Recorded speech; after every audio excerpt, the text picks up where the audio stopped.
He is the leader of the world's most powerful clan, the Grieving Souls, and is known for his wisdom and strength. But in reality, he's a loser and a weakling who just wants to find a way to quit his job.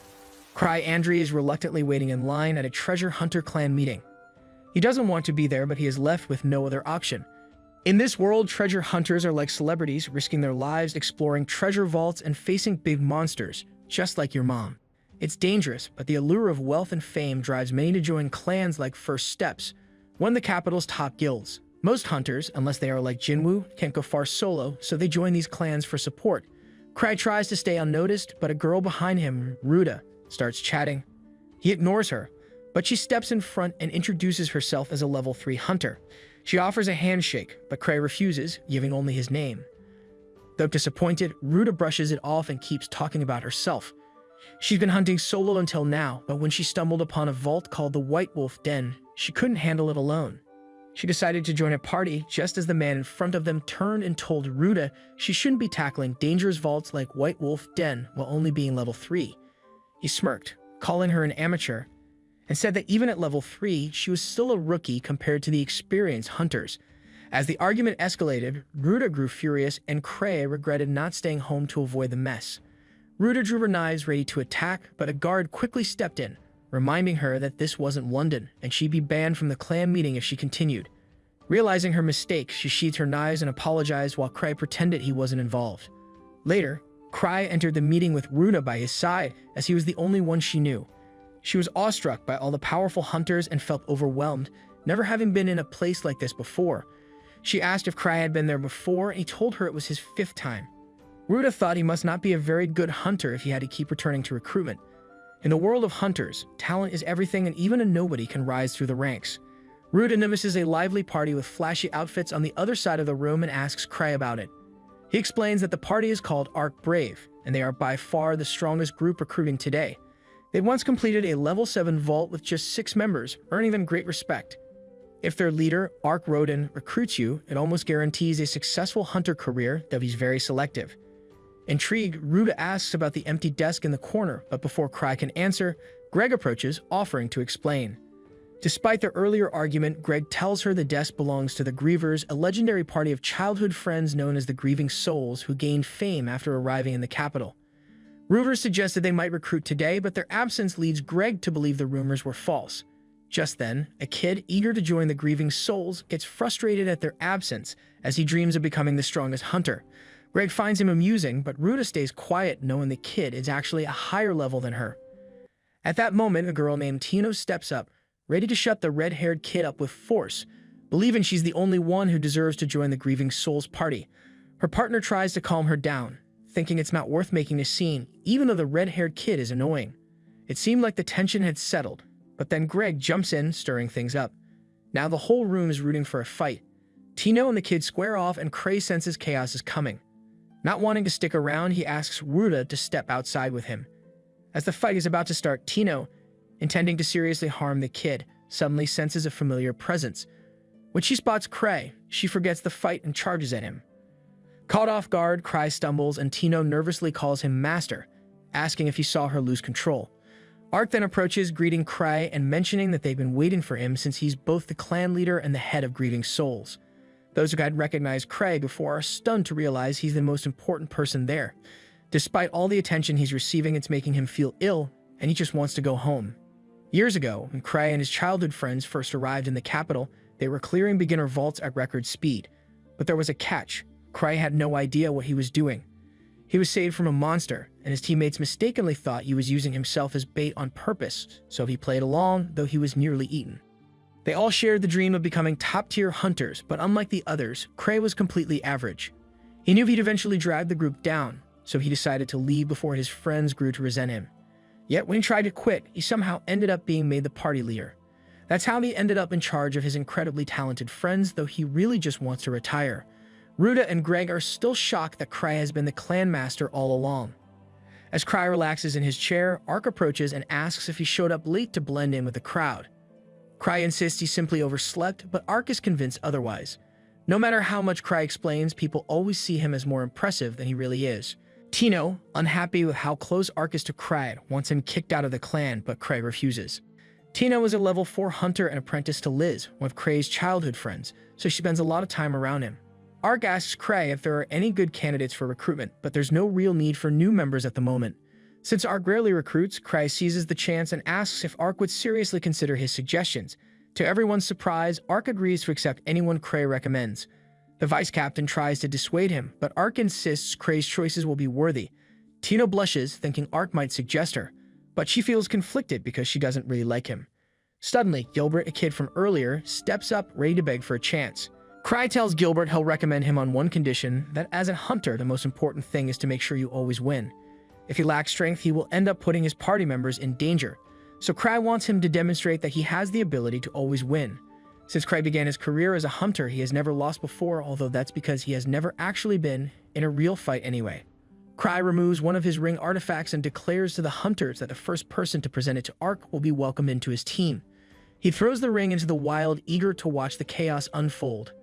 Gilbert grabs it first, but before he can even react, Tino leaps at him and knees him so hard that Gilbert is knocked across the room, likely needing medical attention. The ring rolls across the floor, and after a moment of hesitation, everyone starts scrambling for it. As the brawl intensifies, Kray quietly slips away, unconcerned about the destruction. By morning, however, the bar fight made front-page news as the place was completely wrecked, though thankfully, no one was seriously injured. Eva informs Kray that the Explorers Association has called for a private meeting, and he knows they're going to scold him. When he asks how Ark reacted, Eva tells him Ark found it amusing and wasn't upset. Hoping to take advantage of Ark's good mood, Kray suggests sending him the bill for repairs and having him attend the meeting, but Eva reminds him the meeting is specifically for him. With no way out, Kray reluctantly agrees to go, knowing that if he doesn't, Gark will hunt him down like always. Kray plans to use his secret weapon to get out of trouble quickly, groveling and apologizing. He argues that the only damage was to the bar, no one was hurt, and the owner has already been compensated for repairs, so there shouldn't be any further issues. Gark hasn't even yelled at Kray yet, but after seeing his apology, he decides to let it go for now. However, Kray still needs to take responsibility for his actions, so Gark assigns him a quest that he can't refuse. The association receives many quests, but some are so difficult or low-paying that hunters call them chores, and no one wants them. Kray tries to act like he's too important for a chore, but Gark insists. Forced to choose, Kray looks through the quest book and picks the easiest one, a level 3 quest. He plans to pass the work off to Ark, but when he looks for him, Tino tells him Ark is away at a meeting with nobles. With no other options, Kray is stuck with the task. Just then, Kray notices that Tino is wearing his ring, meaning she won his game yesterday. Putting that aside, he asks if she's free. Tino, excited and thinking he's about to ask her on a date, is disappointed when he reveals he has a quest for her. She immediately tries to run, but Kray summons his chain dog, Silver, to catch her. Soon she's tied to a chair as Kray explains the mission. Feeling betrayed, she complains she just wanted a date, not this lousy quest. When she suggests Kray should come with her, he declines, not wanting to do the work, and instead sends her off with the hunters from yesterday. 6 years ago, the most powerful clan in the region, which didn't even have a name at the time, arrived at the Adventurers Association to register. As usual, Kray tried to stop the team from proceeding and didn't even want to go inside, but his friends refused to quit. Despite Kray's doubts, he claimed he'd only hold them back, yet his companions insisted he stay as their leader. Frustrated with Kray's hesitation, the boldest of the group, Luke Cycle, kicked the door open, swaggering in and introducing himself as the world's best swordsman. Liz Smart, at his side, modestly declared herself the most powerful blade in the universe. Luke then told the staff member he was unmatched because, as Kray always said, real strength isn't tied to a weapon. With a wooden sword in hand, Luke believed he was the most dangerous. All Kray wanted was for Luke to stop embarrassing him in public. Either way, it was time to register the clan's name and symbol. The receptionist gave Kray a form, reminding him the name represents a group's spirit. Since no one had thought about a name, Kray quickly came up with Grieving Souls and drew a strange skull, hoping it would get him out of the leader role. Everyone in the group hated the name, so Kray used it to highlight his poor leadership. But just as he threatened to step down, his friends suddenly changed their minds, acting like the name was brilliant. That's how the Grieving Souls clan came to be. Fast forward to today, and Greg is shocked to find out the skinny, lifeless-looking kid is actually the master of steps known for 1,000 tricks. Kray recalls it's the second title he earned as leader of Grieving Souls, since top treasure hunters often get special names and become legends. Despite everyone saying so, Gilbert refuses to believe the kid is great, and Tino, who never liked him, complains to Kray that she can't work with this fake swordsman. Speaking of fakes, Cry considers himself the biggest fraud in Zabrudia, because despite what people say, he's far from being the strongest. That reputation comes from his clanmates hyping up grieving souls as the best. Ignoring the argument, Cry asks if the group is ready for the mission. Gilbert, feeling insulted, calls the situation a joke and dismisses the kid. Greg tries to warn him, but Gilbert ignores him, so Cry kicks him off the mission. He then asks Greg and Ruta if they're in, and they agree. Furious, Gilbert expects Cry to beg for his approval, but Cry couldn't care less. Cry instead tells Tino to let him know if she needs anything. She seizes the opportunity to mention that she does need the master, but Cry firmly denies it. With that settled, Craig prepares to leave, but Gilbert challenges the 1,000 tricks, promising to join the group if he loses.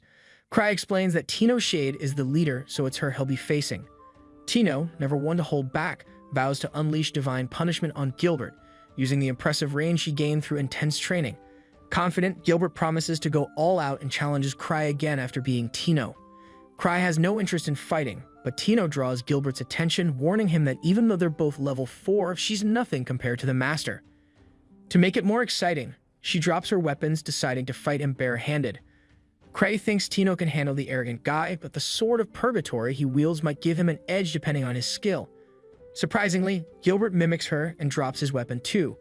Tino then declares that after defeating him, she'll go get ice cream with the master, though Cray isn't thrilled about it. She insists and Cry gives in to keep the peace. Motivated, Tino charges at Gilbert with incredible speed. He barely dodges the first strike but gets caught by a swift leg sweep, suffering his first hit of the day. Determined not to give up, the man strikes back at the girl, but she easily dodges and mocks him for challenging her master. Though it seemed he was beaten, Gilbert makes a comeback and regains control of his body. Tino then hits the man's neck, seemingly ending him. But as everyone assumes the swordsman is defeated, he recalls his childhood as a hunter. Even as a boy, he outmatched some adults in swordsmanship, quickly growing strong enough to pursue his career in the capital. Soon he formed a group and successfully plundered treasure vaults, feeling invincible. In the present, his rival warns him to use his sword if he wants to survive. Gilbert refuses, but she reminds him that pride is worthless when you're dead. Reluctantly, he agrees, though he can't stand being weaker than his opponent. Cry steps in, telling Gilbert they're alike. Just as Gilbert left his group due to a power gap, Cry faced a similar situation, though his group refused to let him fall behind. Gilbert begins to see Cry as a benevolent figure, even with his feared reputation. Meanwhile, Cry inspects the fallen man's sword, noting its elemental damage and solid design. The swordsman should handle the situation, realizing that the man wielded his sword far better than he ever could, reaching a level of skill he could never attain despite years of practice. Gilbert shouts that it's impossible and calls the leader of the grieving souls a monster. Cry then explains that mana material is considered the world's fundamental substance, but it's invisible to the naked eye. Treasure vaults are phenomena where spiritual lines and forces condense mana, creating limited alternate worlds based on the world's core memories. While many kingdoms study the rules behind this, they are still not fully understood. The White Wolf's Nest is one of these treasure vaults, once home to wolf monsters called Silver Moon, who were hunted to extinction for their pelts. Afterward, a blood-stained wolf ghost appeared along with the vault. Upon reading about this, the young man gets scared and notes that a treasure vault reflecting history's vengeance is overwhelming. Eva argues that Cry put the group in this situation, but he reassures her that his team is skilled enough to handle it since the vault is level 3 and they'll have 4 people, plus Tino is coming along. The boy also thanks her for telling him that Gilbert had left the group as it helped him at a key moment. Finally, the clan's vice master mentions the master put on quite a display with a relic in the training room. He replies that it was easy to control, especially since even Gilbert managed to use it without much knowledge. Cry enjoys collecting relics of various powers and forms and is curious if Gilbert would sell the Purgatory Blade. Upon hearing this, Eva loses her patience, pointing out that the boss already owns similar relics and even took out a loan from Citri due to debts, despite receiving the same commission as the other Grieving Souls members. The clan doesn't have endless funds. Embarrassed, Cry tries to respond but only remembers he needs someone to recharge his relics. He seeks out 2 allies, and while one recharges the relics, the other informs him that a ghostly wolf recently destroyed a caravan with level 3 escorts near the White Wolf's Nest. Although Cry assumes his team can handle it, the man warns that the ghosts are growing stronger. The woman adds that Rudolph Devout, a powerful level 5 lancer, has appeared there, and Cry recalls that he's wanted for a job related to the guild. Worried the mission might fail, Cry hopes Gilbert has recharged the Purgatory Blade. Meanwhile, the team is on its way to the nest, and Tino doesn't help morale by revealing she wrote a will before leaving. She reasons that if her master sent her, the mission must be tough, but she trusts Cry wouldn't assign her to a random group, though the rest of the team feels this is exactly that. Gilbert accepted the job because the Thousand Tricks already knew why he left his previous group. Tino explains that the man is brilliant at deduction and has vast knowledge of the capital and its surroundings, so he likely figured it out from Gilbert's words. Ruta doubts this, but Greg believes only such a calculating mind could have predicted the bar incident. Tino adds that their master meticulously planned the mission to ensure no major dangers and would never send them to their deaths without careful thought. Ironically, after sending a group to their deaths without much thought, Cray decides to catch up with them in time to order them to abort the mission. Meanwhile, the team barely arrives before encountering a ghost wielding a sword and shield far stronger than any human. As Cry searches through endless clutter for the relic, Eva scolds him for carrying a forbidden citrus slime. Despite this, Cray flies off with the unstable relic, which may turn out to be his last flight. Years ago, in the early days of the Grieving Soul, it had only been a week since the clan started operating in the capital, and Gilbert was already furious. His divine sword, Blade of the Testament, had shattered like a twig. Other jealous members joked that fighting ghosts with a stick would be hard, while Tino commented she hadn't expected to find a Cyclops in a level 1 vault, since those monsters were level 4. Overhearing the conversation, a drunk tavern goer called them rookies, claiming a Cyclops would never appear in the Goblin Cave, and even if it had, it wouldn't have survived. At that, 2 female clan members stepped up, revealing the Cyclops to the drunk, leaving him stunned. Cray, observing, thought this was exactly why he didn't want to bring a creature along. Fast forward to today, Gilbert Bush cuts a werewolf in half. Exhausted, Ruta complains that such a monster shouldn't appear in a level 3 vault. Similarly, Greg doesn't understand why the Blade of Purgatory didn't ignite during the battle, to which its owner replies the sword is out of mana and he can't recharge it alone. Ruta suggests retreating, and Greg adds that things aren't as they were told, likely meaning the group they came to save is already dead. Despite this, leader Tino insists the plan stays unchanged. Greg anxiously asks if survival isn't the priority, but Tino firmly states they didn't come to collect monsters. The ones they're rescuing are alive and executing a perfect level 8 strategy, with the Blade's depletion part of the Master's plan. The group pushes forward to the White Wolf's den, where humanoid wolves armed with bows and guns await them. Greg realizes that the wolves they fought earlier weren't just randomly powerful.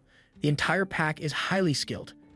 Tino explains the den was originally home to the Silver Moon wolves.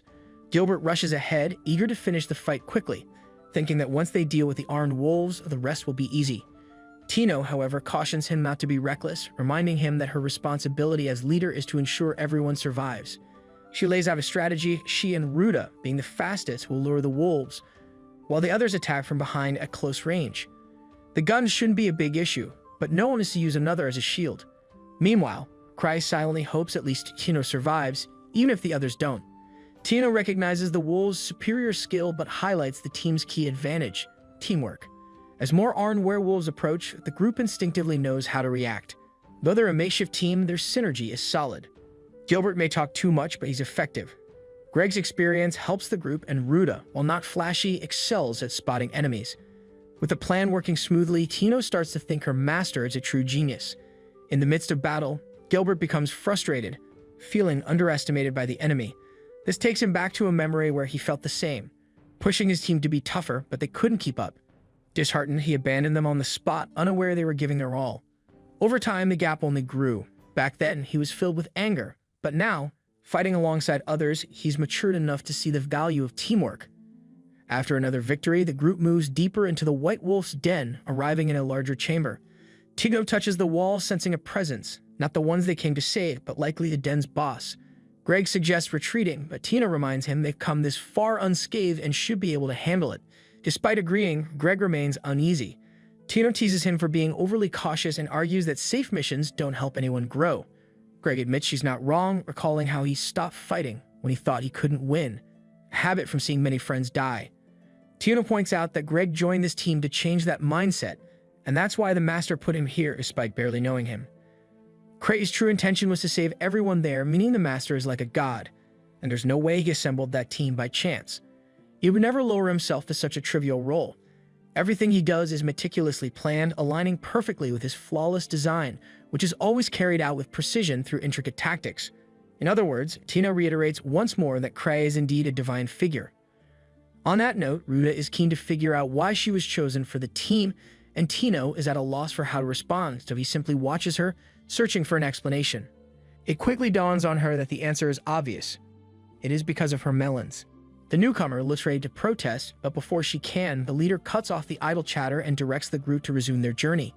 Speaking of the cold and calculating god, Cray starts to panic as he realizes he has no idea where the group he sent is located.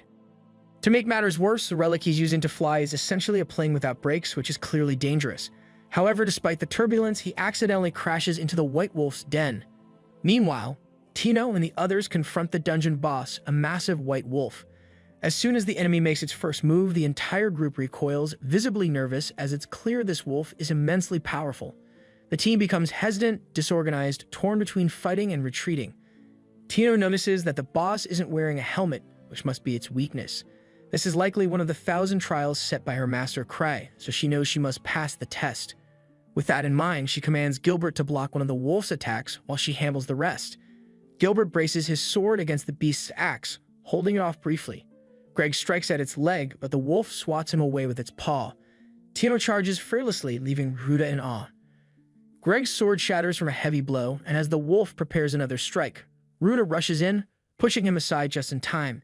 Tino climbs the axe handle, suffering a deep scratch, but lands the final blow, defeating the beast.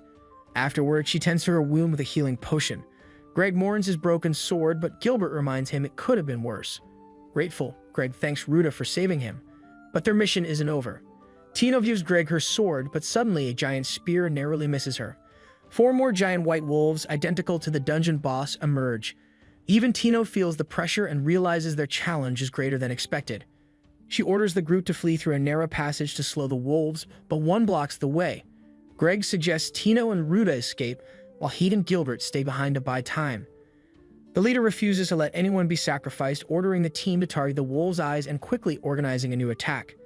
Gilbert leads, ready to face death, blocking a wolf's strike as Greg follows up, but both are knocked back. Ruda hurls shurikens at a wolf's eyes, but it shuts them in time. Tino uses a flash technique she learned from Cray, blinding a wolf, but even so, it hurls Gilbert into a wall. She regrets the poor strategy that endangered him. Surrounded with no options, Cray crashes into the scene, taking down a wolf. His power causes the remaining wolves to hesitate, but one charges. Cray blocks with an accessory and fires projectiles to finish it off. With 7 security rings, Cray is formidable but uninterested in the mission and just wants to leave. To end it quickly, he throws a pendant, detonating it to create a distraction for the group's escape. Everyone retreats, but Tino, wounded, slows them down. Gilbert complains about the pace, but Ruda reminds him they're following the injured leader. In truth, Cray is sprinting as fast as he can, which is still as slow as the injured girl. Thinking he's being thoughtful, Tino recalls that kindness has always been one of his key traits. Long ago, when she was a child, 2 men troubled her until the grieving soul rescued her, and since then, she's wanted to be like them. After distancing themselves from the wolves, the group rests while Cray uses another relic to heal Tino. Gilbert, a bit scornful, comments that Cray relies on items for everything, but Cray ignores him. They continue despite Cray having no clue what he's doing or how to escape. Years ago, as a child, Cray would often impress his clanmates with a number of relics he possessed. Being a fan of such items, he saved up to buy as many as he could. Liz asked if Cray could use one suited for her, but Luke objected, saying the leader should use relics that benefited the entire group. Tino joked that Cray's hoarding would finally pay off, as she was their battery. Curious, Liz asked about a relic she was holding, and Cray explained it was a magic pouch that could store much more than it appeared, though only chocolate. Tino, surprised, realized how useless that was. Liz then showed off a bracelet she liked but was quickly thrown to the ground twice. Cray, embarrassed, explained it was a labyrinth ring that distorted space. Meanwhile, Luke got stuck to a sword, which Cray revealed was cursed. The sword also filled Luke with a violent urge, but fortunately, these dangerous relics later became training tools for Luke and Liz. Now Cray's current group was navigating the White Wolf's nest. The narrow corridors split continuously, making it impossible to tell where they were. To make things more confusing, Cray was leading even though the rogues Tino and Ruda should have been guiding. At that moment, Cray glanced back subtly, causing everyone else to do the same. In truth, he just wanted to see if Tino would look at him, worried she might resent him by now for dragging her into this chaotic mission. Since she glanced back with the others, Cray started to believe she didn't want to talk to him anymore, and a wave of anxiety hit. Even though she had always said she adored him, he felt like he had really messed up and might need to apologize on his knees. Just then, Gilbert asked if they were heading toward the exit, prompting Cray to look back again, making everyone follow suit. Internally, Cray thought they were heading toward the exit, but he had no idea how to get there. Tino explained to Gilbert that figuring out the Master's plan was part of their training and revealed they had never been heading for the exit in the first place. Even Cray was shocked, so she added that she had checked the map earlier and had some idea of the cave's pathways. However, the route they were on would never lead to the exit. To get out, they have to return to the boss chamber. Hearing this, Cray realized he had messed up, especially since he hadn't even realized the giant wolves were the bosses. Ruta then asked where they were going, though she knew it was all part of the plan. Cray stayed silent, having no clue what to do, and just hoped everyone wouldn't act like they were depending on him. He continued walking in silence. After Cray suddenly turned ahead, the others were drawn to what lay in the opposite direction. Tino reiterated once again that her master always had a reason for his actions. With that, everyone ran the other way. Confused, Cray checked on the situation and found that the soldiers they came to rescue were down that corridor. Their leader, Rudolph, gratefully thanked them, and Tino gave all the credit to her master, who she said always knew what he was doing. Cray shrugged it off as coincidence, puzzling Gilbert with his remark. Greg noted that it only made Cray seem more mysterious. Ruta mentioned she had healed the wounded, but they still needed food, so Cray pulled out his infinite chocolate pouch and handed it out. Gilbert asked how it worked, but Cray said it was a secret. Greg then admitted that when he heard the missing soldiers were level 5, he thought there must be a mistake. Rudolph explained that they, too, were caught off guard because no one expected the enemies to be that strong. While Gilbert acknowledged the wolves' strength, he was surprised they could overpower level 5 soldiers. Rudolph clarified that it wasn't the wolves, but a lone enemy, a small ghost with a skull-covered face, possibly the manifestation of the Silver Moon's curse. This curse had formed after the humans exterminated the wolves, turning their resentment into a deadly power. Rudolph was convinced he was right, unable to think of any other explanation. He and his men had been confident, but the coast seemed to rival 1,000 swords, the capital's greatest swordsman trained with the sacred blade, a lunatic who could defeat anyone even with a wooden sword. Cray knew this man well. He was Luke's cycle, Cray's childhood friend and a member of Grieving Soul. Cray thought the coast was strong, but doubted it matched the 1,000 swords. Luke wasn't there, and Tino couldn't handle the ghost alone. Cray regretted not waiting for Ark and suggested they leave before encountering the creature. However, since Tino Shade was the mission leader, they had to follow her lead. She admitted she was inferior to her master, but Cray reassured her it was part of her training and he'd help if needed. In reality, Cray was tired of leading and wanted to pass the responsibility. Shade accepted the challenge and agreed that leaving quickly was the best option. As they resumed their journey, Tino led the group toward the exit. Rudolph offered to stay behind and buy time while his companions escaped, but the leader assured them that with the master present, everyone would be safe. Helion, one of Rudolph's men, insisted it was his duty to be the shield as his superior only took the mission for him. Cray said they could sort it out once back in the capital.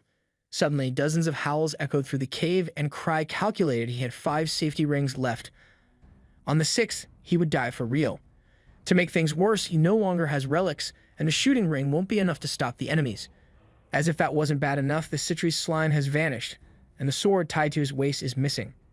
In this dire situation, Cray wonders if this is the end. Meanwhile, a mysterious figure walks through the misty cave and teleports away. Amid the chaos, Cray's group senses that something serious is about to happen, and Rudolph braces for it. Cray steps in front of Tino, realizing that using the Night Hiker to become a human missile would kill him, but at least provide a surprise attack. Suddenly, 4 purple flames ignite, revealing the infamous ghost. Everyone freezes in fear as a second figure, wielding a sword, appears behind the ghost. Tino begins to say her final goodbye while Cray wonders what Liz Smart is doing here. Without hesitation, Liz teleports beside the ghost and delivers a powerful kick, slamming it against the wall. She then returns Cray's lost sword, explaining that she hurried over, only to feel sad and embarrassed to hear the leader went to a vault. She couldn't believe Cray worried so much or that Tino couldn't even pick up trash properly. As she says this, Liz grabs Tino's arms. When Gilbert tries to intervene, Liz kicks him in the chest, warning she's still apologizing, and then asks Tino if the issue was poor training or a lack of ambition. After calmly asking, the teacher completely loses her temper and curses, saying Tino will die in the gutter before tarnishing Cray's name. Tino kneels and begs for forgiveness, calling herself worthless. Cray steps in, praising Tino for doing well on today's mission and Liz for her excellent work. Feeling proud, Liz notes that Tino only lacks the will to die. Suddenly, a giant wolf with a minigun appears and fires wildly. Liz, unfazed, puts on her mask, stops time, catches a bullet, and drops it, angry they underestimated her. She complains that her student feared such a weak weapon, ruining her reputation. Liz then leaps at the wolf, kicks its head, and drags it to the ground with an energy trail that explodes. Amid the chaos, she screams that killing enemies however you want is the most fun. With the wolf down, only the ghost remains. He attacks with incredible speed, but Liz stops his blade with one hand, showing her student that this is easy. She knees the ghost in the stomach and punches him to the ground, teaching that the best way to win is to kill your enemy without hesitation, even if it risks your life. While passing on these teachings to Tino, the teacher insults her repeatedly, calling her stupid and other harsh names until she breaks down in tears. During this, Cray realizes that the ghost stands no chance against the Thousand Swords and that Liz and Luke's battles were what helped Grieving Soul improve so much. Nowadays, Liz Smart is faster than anyone, earning her the nickname Stifled Shadow in the capital. After their victory, Gilbert Bush declares that Cray can keep the Sword of Purgatory, as he plans to restart his journey and will soon be able to catch bullets midair like the Stifled Shadow. Tino, Greg, and Ruta doubt this, but Cray just wants to dream and be happy. Since he aims to be as strong as Liz Smart, he gets advice about Stag's customized masks. 6 years ago, Cray had messed up an order for his clan and got masks without eye holes, but the group still loved them and made them part of their identity. A year ago, a quirky alchemist named Citri Smart gifted Cray a slime, saying it made her feel safer. Citri, part of Grieving Soul and the brains behind Grieving Souls, works at the Capital Science Institute and is renowned among alchemists, earning the nickname Unfettered. Sometimes she has Cray test her wild lab creations. About this slime, she warned him to handle it carefully since dropping it could jeopardize the entire capital. Fast forward to today, Cray is frantically searching his room for the slime. He remembers last opening the capsule at the White Wolf's den, only to find it empty. Reflecting, he realizes the vault, an ancient relic that had always been locked, was likely empty from the start. Laughing at Citri's mischievous nature, he considers letting it go, not wanting to make himself sick. Meanwhile, at the den, a warrior defeats a ghost and asks her partner if this was still a level 3 area. He replies that the ghost levels had surged recently. She comments that the association's investigations are no easy task, while he notes that exploring anomalies in treasure vaults is crucial to the kingdom. He also mentions the 1,000 Tricks involvement, hinting at something strange at work. Back at Cray's place, he barely slept, consumed by thoughts of the slime. As he steps out, Eva Renfried approaches, notifying him that the association demands a report on the White Wolf's den. Cray, as lazy as ever, replies that Tino, the leader of the team, should handle it. However, Eva explains that Tino is training with Liz. With no escape, Cray asks if there's been any buzz in the capital about the mission. Eva doesn't know but promises to investigate. Cray then asks her to drop it, deciding to check on Tino himself. Eva informs him that Tino is training on the second sublevel. As Cray heads there, Eva ponders the unusual events, wondering if Cray's predictions about anomalies and noble squabbles are truly coincidental. Reaching the sublevel, Cray meets Sven Anger, leader of Obsidian Cross. Sven quickly asks him to stop Liz, who is causing havoc in the training hall. Cray argues that monster control isn't his job, but with Ansem and Lucia absent, Sven insists there's no one else to handle it. He also asks how Liz smartly managed to return alone. Sven explains she disarmed all traps, reached the boss's room, and simply left, bored. Impressed yet worried, Sven warns that if no one steps in, Tino could end up in serious trouble. Cray forces a smile and claims people don't die that easily, but when he enters the hall, he sees Liz standing over an unconscious Tino, still menacing the student without hesitation.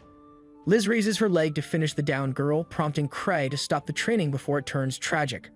Liz impatiently explains she was simply training Tino, remarking on the girl's potential despite her lack of strength, even compared to Liz herself at Tino's age. Cray appreciates the teacher's passion, but insists the student has hit her limit and asks for a pause. Liz protests, but just then, Tino grasps her ankle, asserting she's not done yet. Cray wonders why Tino is wearing a mask while Liz celebrates her resilience, preparing to continue.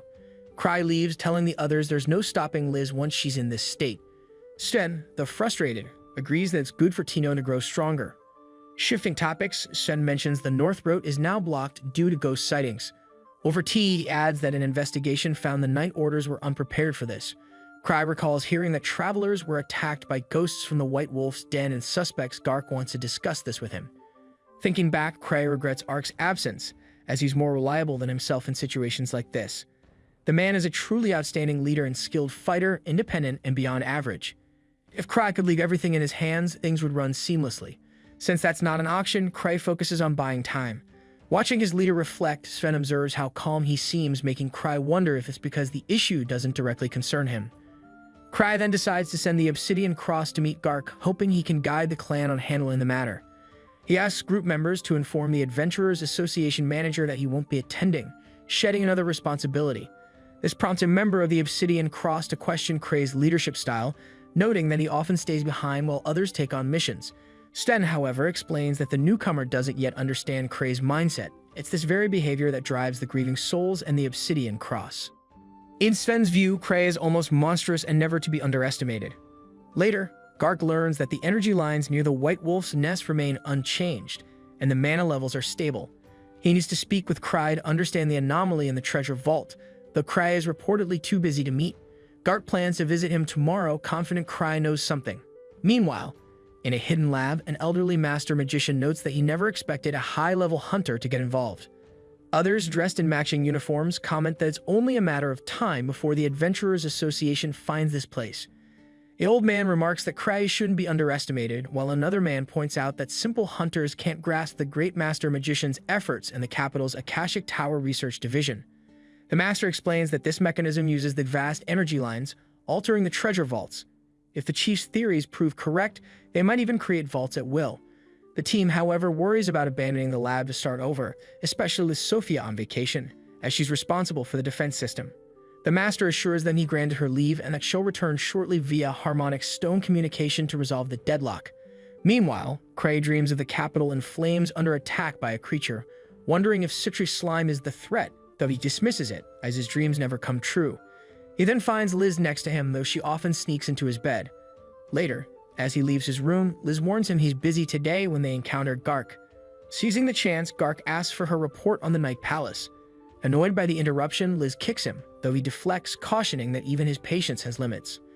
Cray and Kana's chat over tea takes an unexpected turn when he accidentally hints at a bigger issue beyond the White Wolf's nest. He avoids further explanation, claiming he fears someone might overhear. In reality, Cray knows he unleashed a dangerous slime in the capital but keeps that detail secret. Busy as always, he suggests Gark is the right person to handle the situation, as he won't have time. Meanwhile, the hall is in ruins from Liz and Gark's battle, with Liz taunting the manager for losing his edge. Pushed too far, the manager unleashes a powerful energy, reminding Cray of his past as the war demon of Zabrudia. To stop the hall from collapsing, Cray asks them to pause the fight, but Eva is horrified by the damage when she arrives. Liz continues provoking Gark, calling him weak and unfit for the Night Palace, though Cray isn't so sure. Cray then brings up a question, asking if the dungeon boss was more challenging than the one in White Wolf's nest. However, Smart found the nest boss so easy to defeat that he hadn't even realized it was a boss at all. This reminds Cray that Citry and the others are still at the Night Palace and should be returning soon. The lost slime could cause quite a disturbance. Liz notices that Cray appears concerned and asks him what's on his mind. He then asks what she would do if all of Zabrudia were to fall. Liz replies that she would escape somewhere south with Cray, since she's never seen the ocean and thinks it would be a perfect opportunity. With that, Liz leaves her bag with the boy and darts forward to restrain a passerby, claiming that he was watching them oddly. However, Cray tells her to let him go and the man quickly flees. Once he reaches a secure spot, the fugitive ponders why Cray allowed his escape, suspecting that Cray might be aware of the plan. The following day, Cray and Liz venture into the most dangerous area of the city. Liz still believes this outing is a date, but Cray quickly clarifies that it's strictly business. Based on information from Eva, he's learned that people have been mysteriously disappearing from the slums.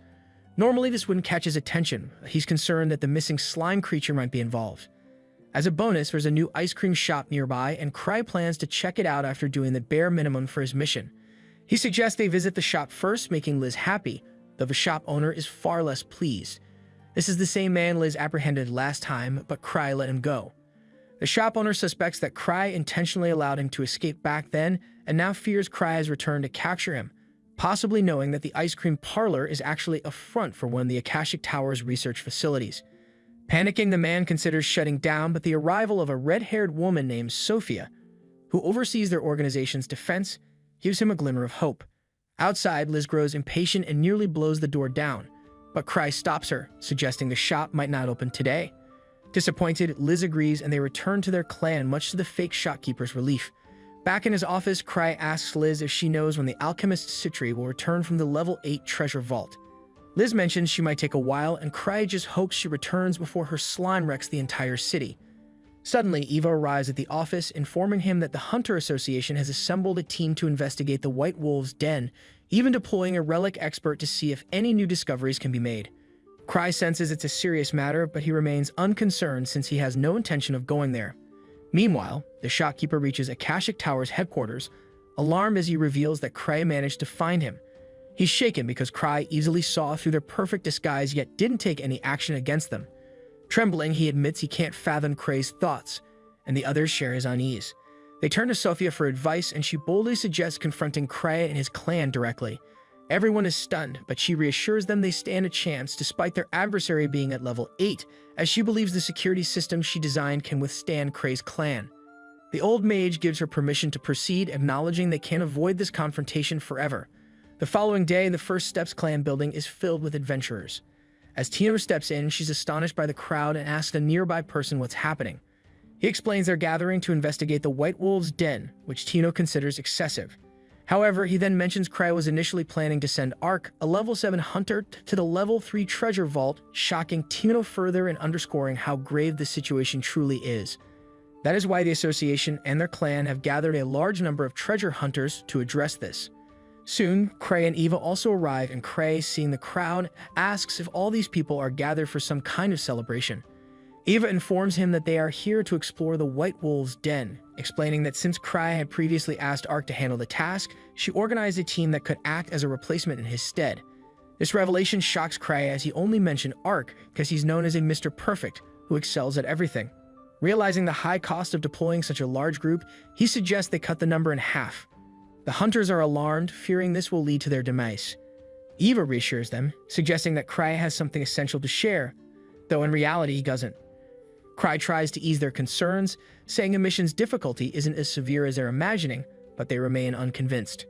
Turning to Eva, Cry inquires about the hunter's rewards and learns that Chief Gar has allocated extra funds to ensure everyone is well compensated.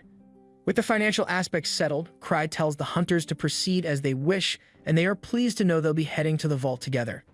At that moment, Liz arrives, taunting them as a group of weaklings who lack the courage to take on challenges and grow stronger. She leaps up beside Cry, declaring that she'll tackle this mission herself, only needing Tino to accompany her. Cry quickly dismisses her request, unwilling to put Tino's life at risk or lower the morale of the other hunters. He announces that everyone here will participate in the mission, after which Eva assigns him to lead the group. Cry is surprised to hear this, but the others feel reassured, assuming their safety is assured with the clan master joining them. Craig realizes he can't simply refuse, so he agrees to join them later. Until then, Sven, who is already at the White Wolf's den, will take charge. Before the group departs, Cry warns one member to watch out for slime monsters if they encounter any in the vault. The team of treasure hunters sets off to the treasure vault, unaware that it's actually a base of the Akashic Tower. The tower members assume Cry has sent the hunters to confront them. As they consider how to respond, Sophia suggests this is their opportunity to attack the hunters while they're unprepared. She explains that her defense system is crafted to counter even the strongest hunters, requiring the combined strength of the Griever party to overcome it. However, only Cray, Liz, and the alchemist Citri are near the capital at the moment. Although Sophia has a strategy for Cry and Liz, she lacks a foolproof plan for Citri. Nonetheless, she harbors a personal vendetta against Citri, vowing to defeat her personally. Sophia mentions that Citri has uncovered their master's theory about creating new treasure vaults and has been experimenting with it. Declaring that this cannot be allowed, Sophia seeks permission from the wizard to deploy their full firepower against her. The wizard grants her permission and appoints her as the commander for the upcoming battle, though the second-in-command appears less than enthusiastic about the decision. Meanwhile, Sven and his team survey the area and find nothing out of the ordinary, though he still believes that Christ sent them there for a specific reason. Suddenly, he receives a call and instructs his teammate to blow the emergency whistle to alert the other treasure hunters. Once outside, Sven relays Cray's message, warning them to be cautious of the slime monster. The treasure hunters are annoyed, feeling frustrated at having to take orders from someone who doesn't even have the balls to be present on site. Sven encourages them to trust Cray's judgment and shares a story about how Cray once organized a flower-watching event and advised everyone to bring their weapons. As Cray made a toast, a treasure vault materialized behind him, and everyone saw his foresight firsthand. The hunters are impressed by this, and Sven reiterates that Cray's information is more valuable than any treasure they could find. Back in Kray's office, Liz nags him for an assignment, eager to showcase her combat skills in front of him. Already annoyed by her persistence, Kray wonders how much longer he has to put up with her, until the hunters resolve the situation at the White Wolf's den, allowing him to appear at the end. At that moment, the alchemist Citri arrives, informing Kray that she's there to help him deal with an immensely powerful and cunning organization that could soon threaten the world. Kray immediately orders Liz and Tino out of the office as Citri begins sharing details about the Akashic Tower. Meanwhile, on the other side of the city, Gark dons his battle armor to enter the treasure vault, eager to prove he's still in his prime. His assistant tries to dissuade him, fearing he might pull a muscle or injure his back. Suddenly, Citri arrives to inform Gark of crucial details about their true enemies. Back in Kray's office, he reflects on how Citri was the only other member of their friend group who wasn't incredibly powerful. She always knew that frontline combat wasn't for her, so she wanted to find another way to support her friends. It was Kray who suggested she pursue alchemy, which eventually led her to become the greatest alchemist. Citri tells Kray that the slime she created can quickly adapt to its environment and evolve, though it's an unstable and failed prototype. However, she assures him that she has programmed it to never target her or Kray. Kray is alarmed, realizing that the rest of the city might still be at risk. He's told Citri that he has no idea how or when the slime went missing, so she assumes it must have escaped its capsule and slipped through the drainage. Kray feels somewhat reassured by her trust in him, but then Citri mentions another matter, something potentially even more dangerous than the escaped slime. Meanwhile, back at the White Wolf's den, Sten learns from the reinforcements that Kray won't be joining them anytime soon and has also prevented Liz from coming. Sten is somewhat relieved not to have the unpredictable Liz there, and he decides to rally the treasure hunters with a pep talk. He asks if they're ready to face a slime, to which they all respond that even children can defeat slime, so there's no need to worry. Sven, expecting this reaction, silently curses Kray for not giving them more useful information. Just then, an exceptionally rough-looking hunter decides to enter the vault, dismissing strategy as a waste of time for the weak. Everyone else laughs at him, and Sven remarks that he can gladly be the first sacrifice to the monsters, so they can all learn from his death. The rough-looking hunter sneers, calling them all cowards, and heads inside. Meanwhile, a nervous woman raises her hand to ask a question. The redhead resembles Sophia, the defense head of Akashic Tower, but she introduces herself as an alchemist from Kray's clan. She mentions having collaborated with Citri on slime research and produces a vial of a potion she claims can kill any slime, no matter how strong. Sen then rallies the treasure hunters, urging them to aim for glory but return safely. The investigation begins, but as the day draws to a close, it only encounters slightly stronger wolf phantoms than usual. Sen wonders if Kray might have been mistaken, but thinks it would be for the best if that were the case. Just then, the rough-looking hunter, who isn't exactly a genius, returns, complaining that if everyone weren't so scared of slimes, the mission would be over by now. He heads into the forest to relieve himself, grumbling about Kray and giving orders from afar without stepping into the action himself. Suddenly, he hears a strange noise and investigates, only to be stunned by the sight of two men and a huge chained wolf beast. The men, identified as part of the Akashic Tower, are there to implant the Incredible Hulk's nut into the wolf to make it incredibly powerful, just as Sophia had planned to unleash chaos on the hunters. The hunter senses something is wrong when he notices a massive syringe and dashes forward to confront the two men. He quickly knocks out one, but the other counters by launching fireballs, which the hunter deflects before slapping him down. He grabs the taller man, planning to interrogate him later, but the man asks if Kray sent him. The hunter responds that he's acting on his own, continuing to pummel him. Meanwhile, the other man injects a powerful serum into a wolf, which begins to melt on the outside but grows more threatening because of it. The two men announce that the mutated creature will now seek out and absorb the strongest source of mana around, making it even more powerful. The creature immediately drains the two men of their mana, and the hunter sounds a warning whistle. Sten hears it and rallies everyone outside the forest to prepare for battle. Soon, a heavily injured hunter staggers out, missing an arm, and warns them that Kray was right.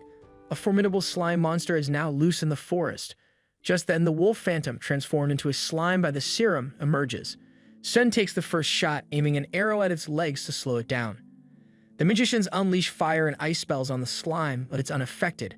Meanwhile, Sven and the healer tend to the hunter, who explains that he saw two strange figures inject Phantom, turning it into the slime creature. Unharmed by the magical onslaught, the slime creature advances.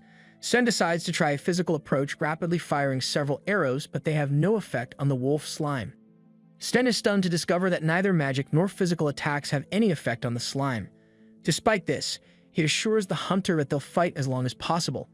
As the slime wolf charges, Sven warns the team to keep their distance and avoid its attacks since the creature moves quite slowly. He then rushes to Sophia, asking for the anti-slime chemical she has. She tells him that the slime will self-destruct if it comes into contact with the substance. Taking on this critical task, Sven runs to lure the slime wolf, which suddenly leaps toward him. Swiftly, he plants the vial in the ground and dodges aside.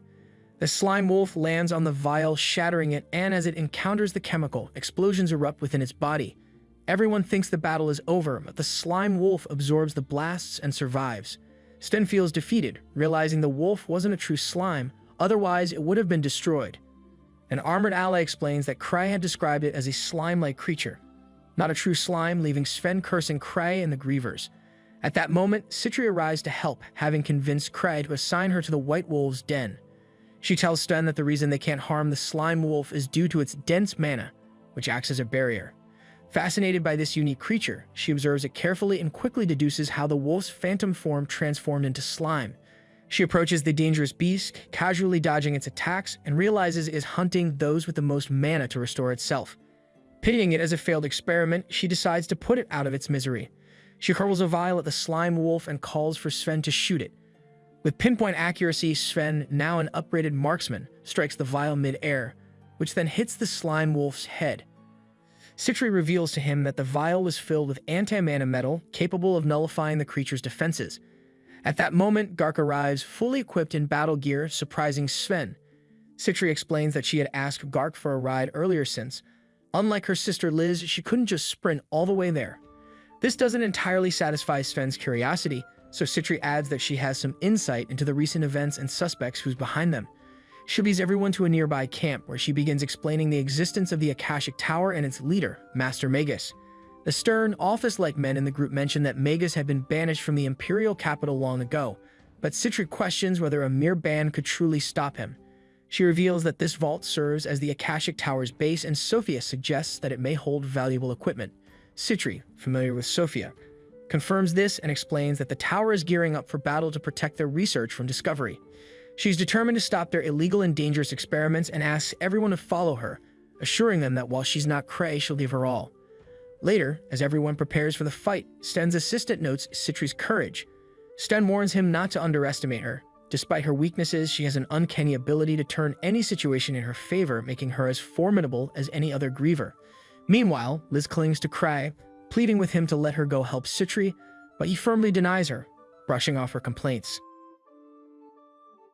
From the Akashic Tower, members opposed Sophia Black's order to send the demonized ghosts individually, arguing it would isolate and sacrifice their key assets. Flick criticized Sophia, a mere researcher, for her lack of military knowledge and dismissed her plan as unwise. When they tried to summon her for clarification, she had already left to inspect the defense system, and her communication stone was unresponsive. Frustrated, Flick reminded them of the Thousand Tricks threat and decided to disobey, commanding all the ghosts to be released at once, vowing to teach Sophia real warfare tactics. At the camp, interrogators discovered Akashic Tower's role in creating the ghosts. Citri promised to spare the captured enemies if they confirmed their master was Magus, but they chose death over betrayal. Despite their silence, an alchemist deduced they were followers of Noctis Cochlear, a known fraud, revealing her pursuit of Akashic Tower and familiarity with these men. She insisted on learning Noctis' whereabouts and, when ignored, used a dangerous serum to force compliance, though the prisoners protested its harmful effects. The girl warned that if they didn't act properly, Noctis would escape. Gark agreed with Citri's concern, but reminded them that the prisoners weren't criminals, so drastic measures weren't justified. Citri laughed, revealing her vial contained only colored water, which she drank to prove it was harmless.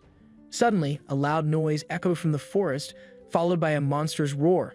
As the group rushed out of the tent, the captured Akashians cheered, signaling the arrival of a powerful ally. Emerging from the forest, a massive creature approached, leaving Sven wondering how they could possibly defeat it. Citri explained they needed to analyze the magical barriers created by ghosts, focusing on attributes, location, and methods to dismantle them. She directed the frontline soldiers to form a shield wall, despite their hesitation, explaining it was crucial to measure the force and direction of the field. If any soldier felt pressure on their shoulders, they had to release it quickly to avoid injury. Lyle, a shield bearer, positioned himself but was overpowered when the giant struck. Citri instructed the mages to disrupt the ghost's movements, but the giant evaded their spells. Observing its behavior, Citri concluded the force field rotated and shifted to the right depending on contact points. The coastal battle was a nightmare, especially in close combat. Gark lamented that his axe was useless and suggested waiting for the ghost's mana to deplete. Citri estimated the mana could last an hour, enough for the monster to wreak havoc. She noted Cry likely wanted Arc involved because of this, adding that concentrating fire on one weak spot might bring it down, though the ghost's advanced technology made it unlikely with their current weapons. Suddenly, a second demonized ghost appeared, prompting Sven to urge Citri to order a retreat, as the men were too exhausted to fight. Gark doubted they could flee and wondered if reinforcements from the mages could help. Citri, despite thinking their leader was reckless, ordered the mages to stop attacking and everyone to retreat. Amid the chaos, the two ghosts began fighting each other. The alchemist explained the ghosts targeted hunters instinctively to pursue mana material and would attack anything else containing it. A third ghost soon appeared, and as the humans surveyed the scene, they realized the forest was surrounded by these creatures battling each other. Talia, stunned, questioned why the Akashic hadn't sent the ghosts individually. Back at Akashic Tower, Magus scolded his subordinates, insisting Sophia's orders were to be followed as if they were his own. Listening through the communication stone, Sophia embarrassed Flick, stating that despite her lack of combat experience, she wouldn't give pointless commands, implying Flick lacked creativity. Aware of their failure, the leader asked Sophia for the next move. She reported that the situation had escalated. The alchemist had joined the enemy, accompanied by the retired yet formidable level 7 hunter Gark Welter. Fear gripped the Akashians, knowing his threat, especially with their potion supplies depleted. However, Sophia rejected retreat, pointing out the enemy had taken hostages who might reveal Akashic's secrets. She suggested using the Malice Devourers to trap the enemy and eliminate them entirely, preventing information leaks. Noctis noted the creatures were still in training, requiring a commander. Sophia then appointed Flick, who reluctantly accepted, eager to redeem himself after his prior failure. Talia admired Citri, nicknamed Prodigy, as a rare, exceptional hunter. Gifted with exceptional talent and intellect, Citri is not only a genius but also relentless in pursuing the truth, no matter the risks. She works strictly within the law, though Talia admits she envies Citri's brilliance, feeling she can't measure up. Sten interrupts Talia's musings, frustrated that the anti-lime substance failed, and complains that Citri avoids sharing crucial insights during missions. He mentions the enemy resembled a slime but wasn't one, and questions why prisoners keep staring at Citri. Since she's unsure, he urges her to stay vigilant and leaves. Meanwhile, Gark brings Citri a drink and advises her not to push herself, warning that the association can't handle the Tower of Akashic alone. To his surprise, Citri reveals she has pinpointed the enemy base, factoring in spiritual lines, mana concentrations, geology, and monster sightings. She deduces the base is on a hill. Despite the prisoners' frantic denials, their reaction confirms her theory. Citri urges an immediate attack before the enemy escapes. Terrified, the prisoners scream the name Sophia, prompting Citri to disclose that Sophia is her archenemy and the true mastermind behind the Tower of Akashic. She declares that Sophia's defeat is essential to ending the sinister research. Noctis and Sophia are considered the sneakiest and most despicable mages, according to Citri. She blames herself for Sophia's freedom but vows not to fail again, promising Sophia will soon be imprisoned in the Southern Historic Prison. Meanwhile, Cry arrives at the camp with Liz and Tino. Cray, known as the Thousand Tricks, worries he's too early since his plan was to appear after everything was settled, given his lack of relics and protective rings. As the path ahead is pitch dark, Tino tries to hold Cray's hand, but Liz, jealous, snaps at her, declaring it'll take eons before Tino is worthy. Cry corrects her about light years being a distance measure, not time, but lets it go and uses his owl vision to navigate. Liz assures Tino she'll destroy anything in their way and urges her to do the same. Meanwhile, Jean realizes that ignoring Cray's advice cost him dearly. Citri remarks that Cray, destined to be a treasure hunter, will surely reach level 10 despite being physically weak, as strength isn't what matters most. Sten then questions why the alchemist didn't bring her usual magical creature. Killiam is under maintenance, but a sudden spell strikes the group fiercely. Flick boasts about the high-level magic, confident Sophia isn't needed with him leading the mission. After landing and destroying the enemies, he regrets using so much power but feels it was justified by the complete annihilation. Sten, however, realizes the spell came from the Tower of Akashic, and Citri, unharmed, questions why an area attack was used with hostages present. She dismisses the spell's power, claiming it pales compared to their usual challenges. The alchemist then shoots Sven with a strange liquid, regenerating him instantly. Sven retaliates against Flick, knocking him down, but the Malice Devour blocks his second strike and counters. Gark intervenes, striking the monster with his axe, while Citri heals the others. Back at Akashic's base, Magus is furious at Flick for only capturing one Malice Devourer, and even the calamitous Thunder failed to harm the enemy significantly. They suspect the Master of Tricks orchestrated this, but Noctis refuses to retreat. With remaining Malice Devourers and a trump card, Akashic and Sophia, they prepare for defense. Meanwhile, the hunters close in, led by Gark, Citri, and Sven, as Kray's team tracks the calamitous Thunder's trail. They rush toward the cave, but the members of Akashic Tower are prepared to confront them on their soaring lions. However, this is merely a tactic to buy time as Magus activates their secret weapon inside his laboratory. Pressing several buttons, he triggers the shattering of a stone statue, revealing a towering golem. Magus proclaims it to be the Akashic Tower's ultimate weapon, confident that their foes won't stand a chance against it. The golem steps out of the cave, where Gark awaits its challenge. The colossal creature swings its massive sword, forcing the seasoned warrior to muster all his strength to deflect the blow.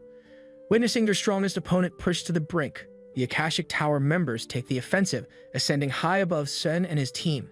While chaos reigns and fighters are either engaged or waiting for their turn, two prisoners secretly work to cut the ropes binding their hands. One of the flying lions attacks Sven, injuring him, but he quickly heals himself and rallies his allies, urging them not to lose hope. The treasure hunters face grim odds until Liz suddenly arrives, dashing in with incredible speed. She strikes one of the flying lions, bringing it down and reigniting the group's morale. With Liz on their side, Sven commands everyone to push forward. Meanwhile, Kray and Tino are isolated in the forest. Kray grows uneasy since Liz has rushed off, leaving him without a reliable protector. Suddenly, Tino senses a presence and alerts Kray, asking if she should handle the intruder.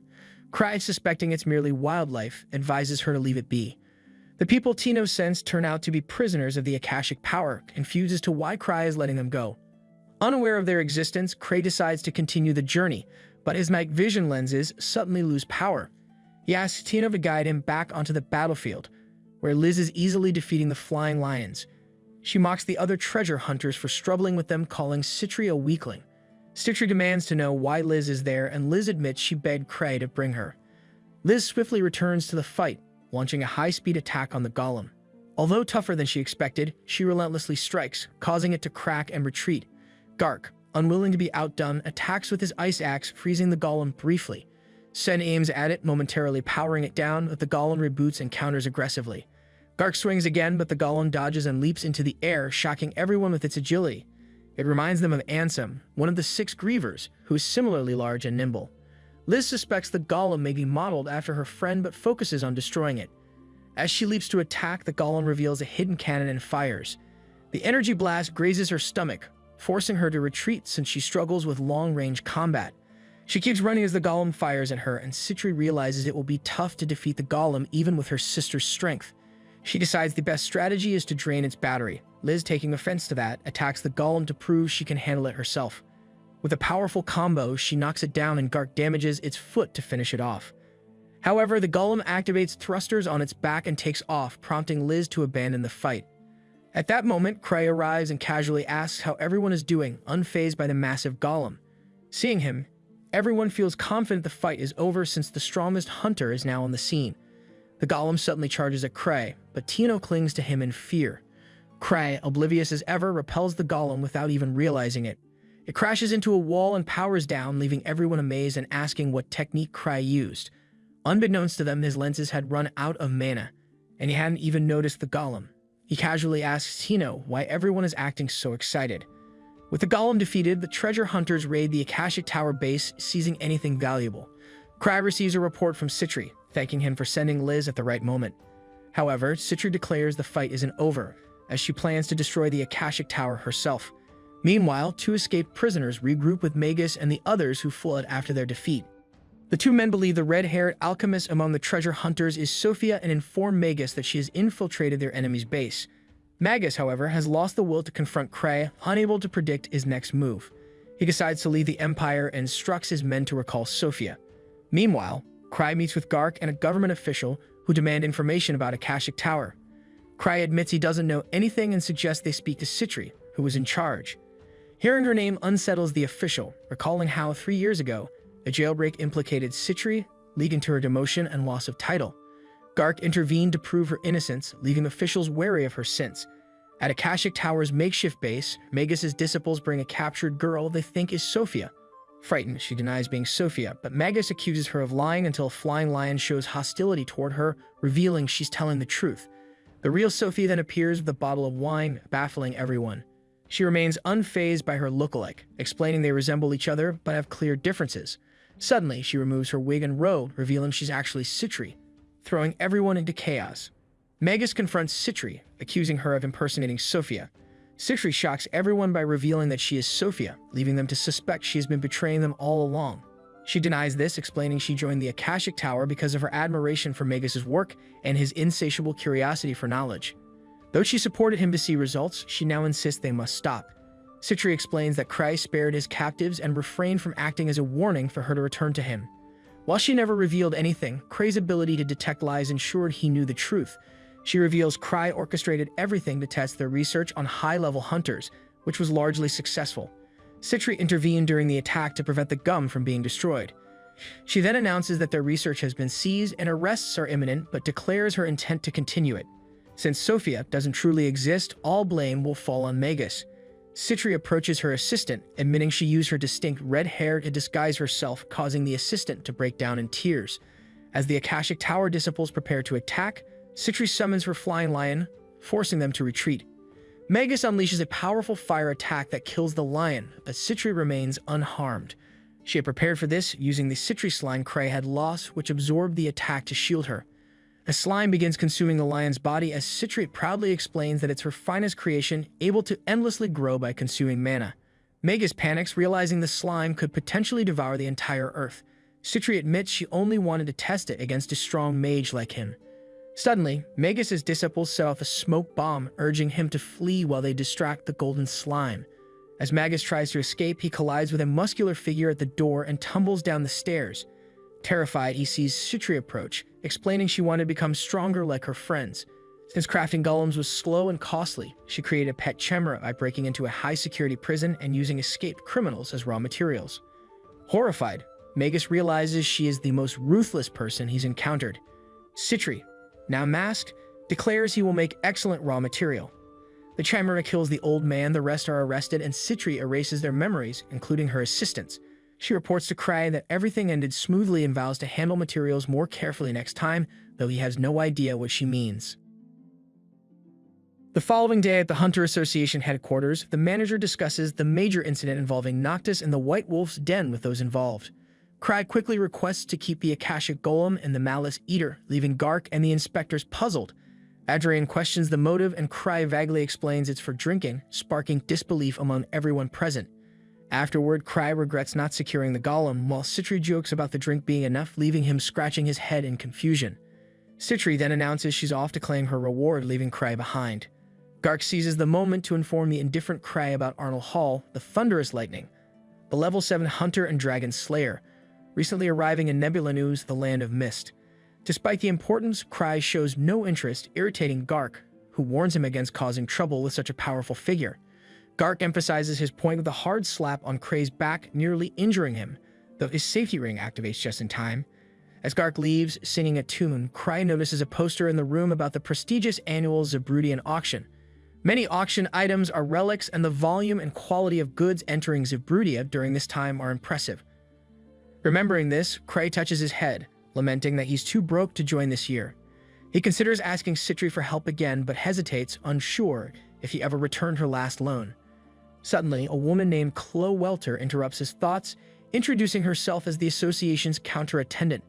Kray soon recalls she's Gark's niece, though their connection seems unlikely. Noticing her uncle's good mood, Chloe asks what happened. Kray remembers the manager mentioning a dragon slayer, terrifying Chloe when she realizes it refers to Arnold Hall from Fallen Mist. Kray jokes, calling him almond oil, just as Citri arrives to fetch him. As they walk, Kray confirms the item in Citri's bag is Malice's ear, which she describes as a very good boy. Nearby, Arnold Hall passes unnoticed, entering the guild to approach Chloe. When she innocently asks if Arnold's men are new, their leader's followers grow tense. Meanwhile, Kray finds the Malice Eater's smaller form surprisingly cute, though Evil worries about its potential danger. Citri reassures her companion that she has trained the monster not to harm her or Kray.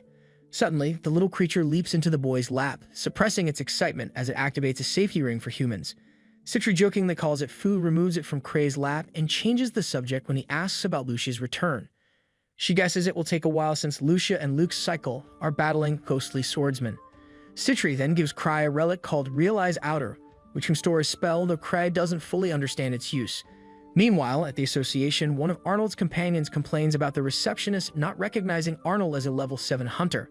Another advises him to calm down, assuring him their credentials will soon establish their reputation as the dragon slayers of falling mist. Arnold, crushing an apple in his hand, agrees.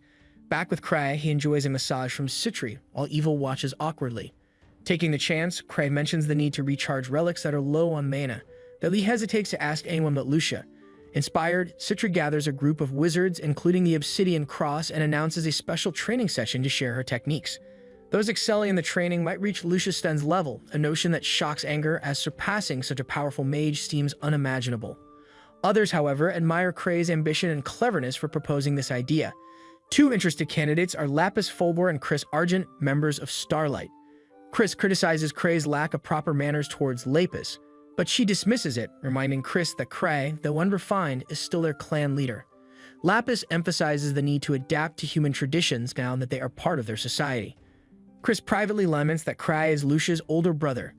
Cray reflects on Starlight, a group of semi-human noble spirits gifted in magic, who often look down on those without similar abilities.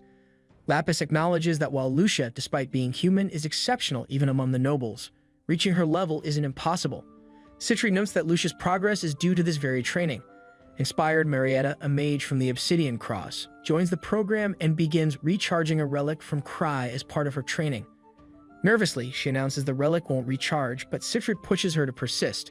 Exhausted, Marietta finally succeeds, only for Citri to present a second relic, leaving her stunned. Marietta recharges not just the second relic, but quickly starts on the third. The alchemist overseeing the training explains that mana levels greatly affect a person's abilities and can be increased from childhood through adolescence.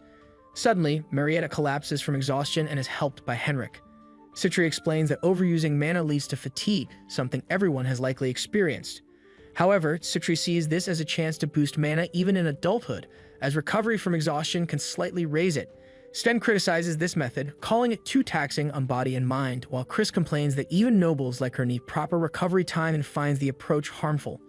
Citri then introduces a substance to speed recovery, giving it to Marietta, who briefly wakes before collapsing again.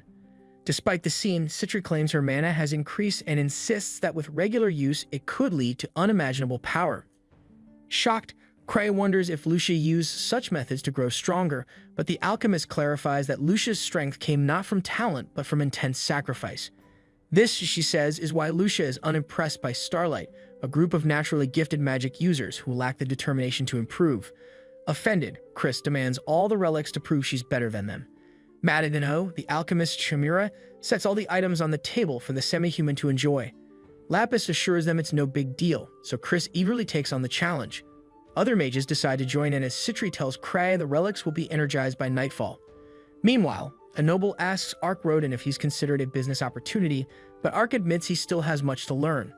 The noble compares him to Trickster, but reassures him they're equals, promising to discuss exclusivity later. Changing the topic, the noble mentions Lord Gladys, whose daughter has been looking for Ark. Just then, young Madame Eclair appears in search of him. The next day, as Liz bathes, Tino warns it may take a while. Citri teases Tino about her sister's harsh treatment and boldly asks her to become her disciple, embarrassing Tino.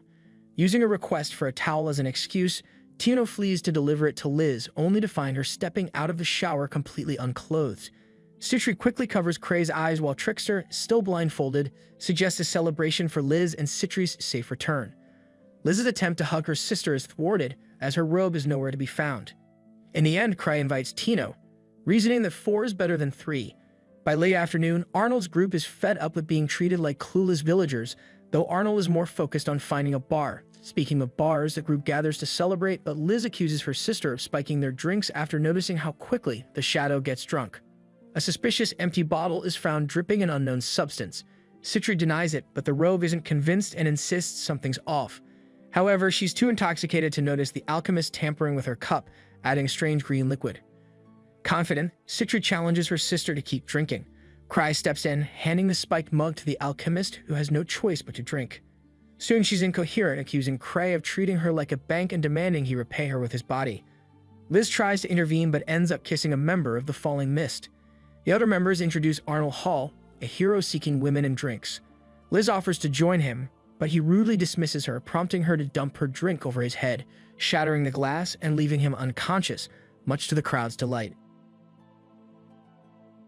3 years ago, Chloe Welter took the entrance exam for First Steps. That same day, Luke Cycle, known as the Blade of the Testament, eliminated a competitor and glorified himself in the process. After failing the test, Chloe abandoned her dream of becoming a hunter and became a receptionist at the association. Fast forward to the present, shortly after the bar incident, Cry remembers hearing of Arnold before. He even notes Arnold's impressive record of defeating a thunder dragon, stressing the need to resolve matters peacefully. To achieve this, she suggests asking Boss Gark to mediate, which Cray supports, though he humorously reminisces about grilled thunder dragon with lemon, much to Eva's frustration over the dragon's rare and costly materials. Meanwhile, Arnold acknowledges the strength of the girl who hit him, suspecting she's a renowned hunter, and vows revenge for his tarnished reputation. He and his allies head to the association to identify her, but Gark reveals her identity, Liz, known for her unmatched speed. Changing topics, Gark warns that Arnold has already caused trouble in town and has alerted Liz's guardian about potential retaliation. Cry, a laid-back level 8 hunter nicknamed 1,000 Tricks, was at the bar, though he'd likely forgotten the feud. Arnold's men panicked upon hearing his name, but Gark calmed them down, explaining that Cry wouldn't tolerate bullying. If Arnold's crew promised to behave, Cry wouldn't let Liz harm them again. Gark then handed Arnold a note from Cray. The thunder dragon was delicious grilled, please bring more. Furious at the humiliation, Arnold swore vengeance against Cry. Meanwhile, Citri revealed Cray's debt to her exceeded 10 billion. When she asked if he knew the amount, he clumsily counted on his fingers, admitting uncertainty. Citri outlined 3 options: jail her in default on the debt as long as her sister joined her, marry her to merge their assets and erase the debt, or delay payment indefinitely. The third and final option for Cry is to get engaged to the girl. As the 1,000 Tricks explains to his assistant, the only current solution is to marry Citri. Smart, considering she'll ensure the debt is paid if he doesn't. Even believes they can cover it with Grieving Soul's revenue, provided Cry avoids wasting money. However, to pay it off faster, he might explore a treasure vault for extra funds. Noticing his dissatisfaction, Eva offers to create a payment plan but warns him against incurring more debt. Left alone, Craig grows more disheartened, remembering the auction is near. Meanwhile, on the street, Tino Shade overhears a man telling Arnold's companions about the 1,000 Tricks rumored foresight. Another person mentions Cray's flawless rise to level 8. Tino jumps in, praising his master as fearsome, then walks away, leaving the group puzzled. Reporting back, they share how stories about the 1,000 Tricks are vague and mysterious. They learn Cry rarely takes on missions, delegating tasks to his allies. Some claim Grieving Soul's leader knew of a treasure vault that appeared suddenly, while others say Cry once isolated a giant golem with his mind. Arnold dismisses these tales as exaggerated but can't ignore Cray's level 8 status. Arnold believes he has never faced a truly dangerous opponent. His partners also noted that almost no one has seen the 1,000 Tricks fight directly, leading the Thunderous Lightning to conclude the enemy is more of a strategist. Having reached level 8 with help from Broken Shadow and others, the boy isn't weak, but Arnold is convinced he's no match for a self-made level 7. With this in mind, the foreign hunter vows to show the Imperial capital they aren't just clueless outsiders. Meanwhile, Cry is panicking over his massive debt to Citri Smart. To relax, he steps onto the balcony, only to be interrupted by Tino, who appears like Spider-Man, asking if he needs anything. She explains that no one sent her, but she saw Cry smiling at the sky and decided to check in. Taking the chance, Cray makes a request. After chatting, Tino grows uneasy when Cray reveals he needs help covering her equipment repair costs, but insists he's not asking for a loan since his debt is already over 10 digits. As Tino struggles to grasp the number, her mouth starts bleeding from shock. Things escalate when Cry jokingly suggests marrying Citri to erase the debt, leaving Tino completely rattled. To lighten the mood, Cray invited Tino to enjoy some street sweets, but she remained anxious about his debt and proposed they search for treasure vaults to sell relics at the auction. Cray, however, admitted he wasn't capable. If he were, he wouldn't be in such deep debt. Tino offered to handle it herself as long as the place wasn't too dangerous. Meanwhile, an ally of Arnold's strolling nearby noted it was unwise to confront the 1,000 Tricks clan head-on and suggested waiting for a chance to catch him alone. Coincidentally, they soon crossed paths with Cray and Tino. Though it took Cry a moment to recognize them, the men weren't friendly, drawing weapons as Tino stepped in to defend him. The 1,000 Tricks acknowledged Liz's blow to Arnold, but stated he was meeting with Tino and wanted no trouble, even offering to kneel an apology. Tino, angered by the gesture, insulted the group, ruining any chance of peace. Cry then challenged them to a showdown, hoping a clan member would appear to assist, but it was just him and Tino against Arnold's 5 cronies, labeled A to E. When one asked when the fight would begin, Cray joked for patience, unintentionally referencing the man's name, leading everyone to think he was playing mind games. Arnold, clearly frustrated, accused Cray of only reaching his position due to his connections. Furious, Tino demanded an immediate resolution. Cray stepped back, releasing the girl's leash, but Tino soon realized she had overestimated her ability to handle the situation alone. With no choice, she charged at the storm, but her attacks were easily blocked. Cray, meanwhile, watched for help from his clan. The fight grew more intense when Tino landed a kick that broke Arnold's defense. Frustrated, the outsiders slammed her head to the ground and challenged Cray directly. Cray then revealed a powerful relic, the Tyrannical Authority, a gravitational magic device made by his sister Lucia to subdue high-level hunters. Arnold, now paralyzed and desperate, demanded an explanation. Cray told him he could only face him again after defeating the major groups, First Steps, Obsidian Cross, Starlight, and Arc Brave. Back at the sweet shop, Tino apologized for her failure and promised to repay her master's debt. Later, during Liz's training, Citri shared that Arnold had confronted Cray, met Tino, and tried to settle the conflict. Ultimately, Cray had to use his overwhelming authority to end the situation. Liz remarked she'd love to put Arnold in his place, but felt she couldn't act without Cray's permission. Meanwhile, Chloe met with Cray to deliver a message for Arnold and his group. She mentioned they were level 7 hunters known for slaying a dragon, recalling how Cray had provoked them by suggesting they hunt another thunder dragon to turn into teriyaki barbecue. Cray denied making the suggestion, arguing everyone knows teriyaki is better with chicken. Instead, his intended message was, "I'll never forget you until I no longer remember." Chloe found it odd, but wrote it down anyway. Before Cray left, she asked why she failed the test 3 years ago. He said she already knew the answer and could pass if she tried again. Privately, Cray reflected that the real reason she failed was that she'd been only 14, under the minimum age requirement, and pursuing her now would mean dealing with Gark's wrath. Meanwhile, Chloe resolved to find the answer, unsure what Cray meant but determined to focus on her role as a guild receptionist. The following day, Arnold and his men were drinking in frustration after their humiliating defeat at Cray's hands. They were enraged that Cray had repeatedly mocked them and effortlessly overpowered them without even causing harm. To make matters worse, Cray had taunted them further by suggesting they challenge the strongest parties in his clan if they wished to face him again. Just then, a man with a hairstyle that screamed "Joe Suke" returned from his scouting mission. He reported to Arnold that he had visited the top 3 parties Cray mentioned, only to be met with disbelief and dismissal. Sten, one of the leaders, outright stated that Cray must be toying with them and that they shouldn't take him seriously. A scout then approached the elf girl, who was busy refilling relics for her party, another of the strongest groups, only to hear her clarify that they weren't Cray's subordinates and wanted nothing to do with him. Lastly, he attempted to meet Ark, but was turned away by Ark's girlfriends, who told him not to trust anything Cray said. Arnold, still roaming around in his birthday suit, was furious upon hearing all this and vowed to get his revenge on Cray. However, one of his men advised him to hold off until the grand auction, where they could purchase better equipment and possibly sell the bizarre relic that remained unsold in their kingdom. Meanwhile, Cray and Tino were visiting a relic shop to have an item they had recently discovered analyzed by an expert. Tino revealed that she had retrieved the relic from a level 1 treasure vault by following Cray's guidance, which left the old expert stunned, as the relic turned out to be of remarkably high level. Cray is pleased to hear that and inquires about its effects, but the elderly man responds that he needs to conduct thorough testing, which will take time since he has a large number of relics to evaluate before the auction. Cray becomes even more enthusiastic upon hearing this and asks to see the relics that will be auctioned, suggesting the man talk to Tino in the meantime. The old man agrees to this compromise, partly because Tino reminds him of his granddaughter.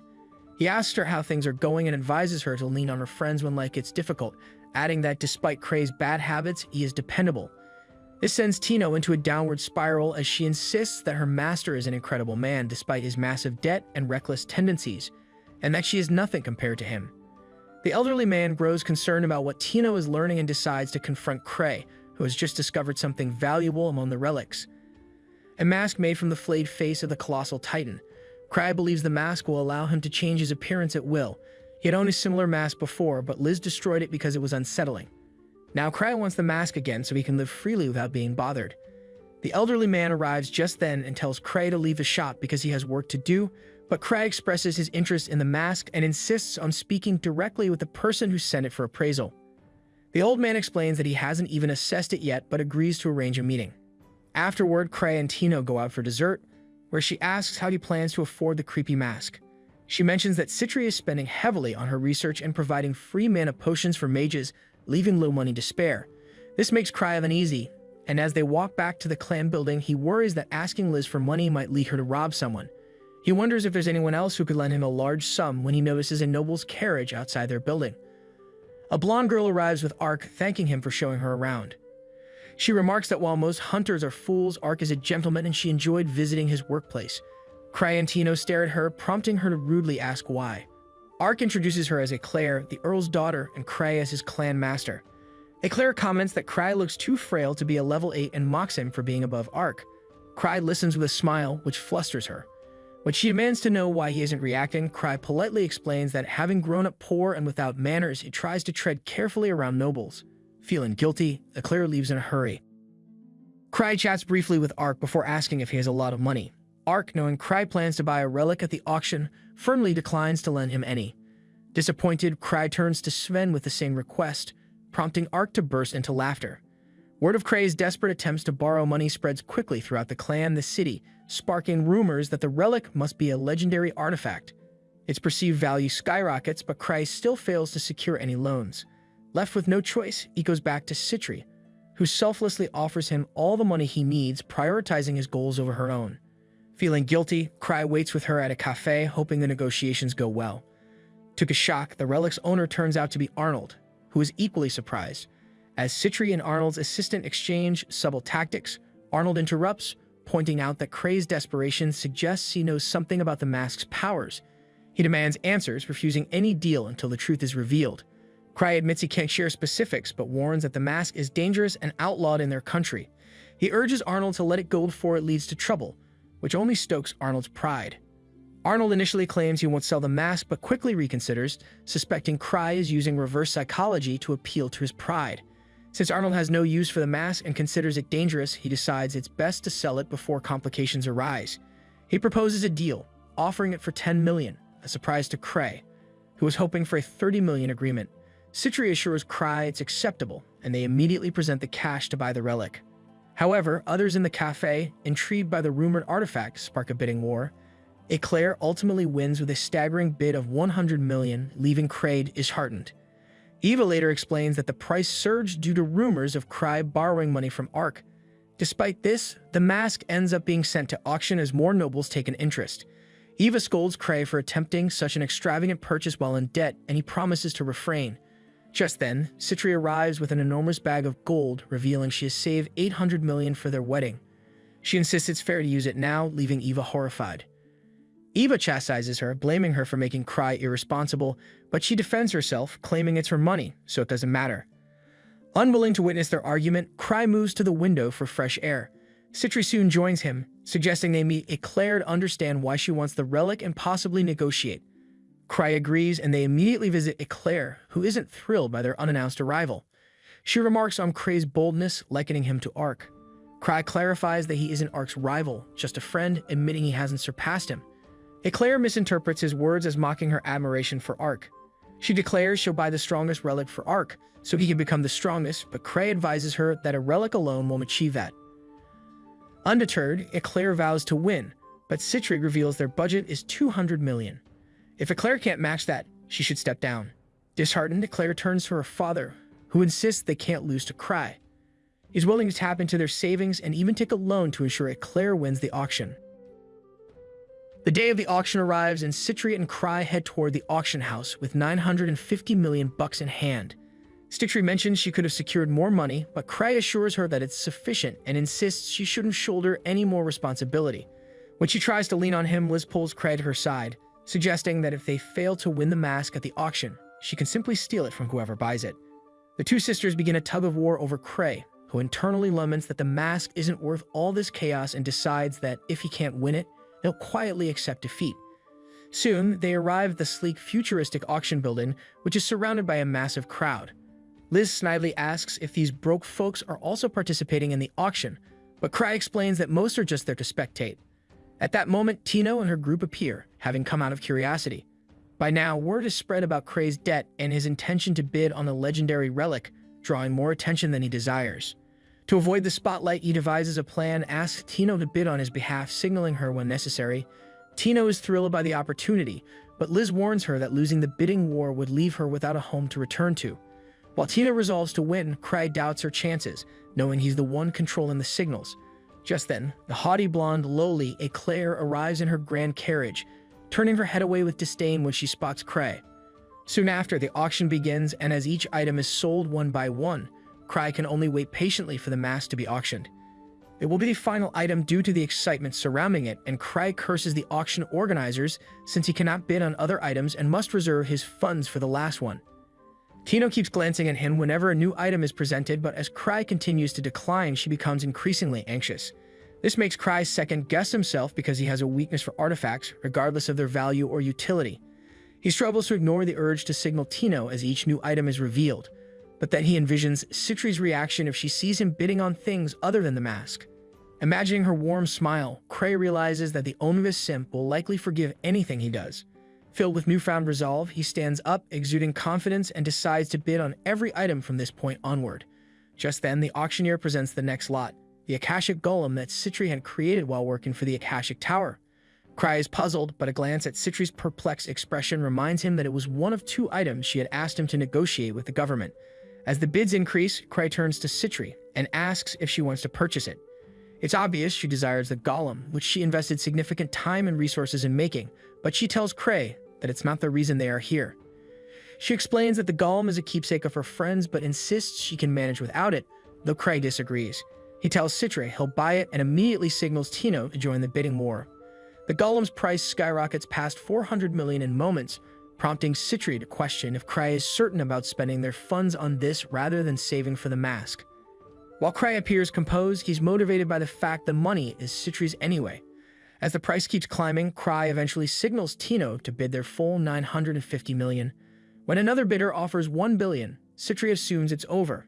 However, Kray reveals a hidden ace and continues bidding, ultimately securing the golem for 1.6 billion. Citri and Liz are stunned since it far exceeds their budget, but Kray casually hands Citri a check to cover the bid. Citri is thrilled and promises to repay Kray soon, though he thinks she should repay his sister Lucia instead, as he borrowed the money from her savings. The auctioneer then reveals that the winning bid wasn't Tino's but Greg's, who is still processing what happened. Later, Tino apologizes to Kray, admitting she didn't understand how bidding works and let Greg take over. Kray believes everything is going as planned and decides to leave the building to rest, informing Tino and her friends that his intention all along was to purchase only the golem. Without waiting for the mask to go on auction, he steps outside but then remembers that the Loli planned to give the mask to Ark. This sparks an idea about how to claim the mask for himself. Kray heads straight to Ark's office and warns him that the relic Eclair possesses is extremely dangerous, urging Ark to visit her immediately to address the matter. Although Ark's team protests Kray's assertiveness, Ark takes the warning seriously, asking if he should bring a weapon. Kray assures him it isn't necessary, but adds that if Ark doesn't reach Eclair in time, it could end badly.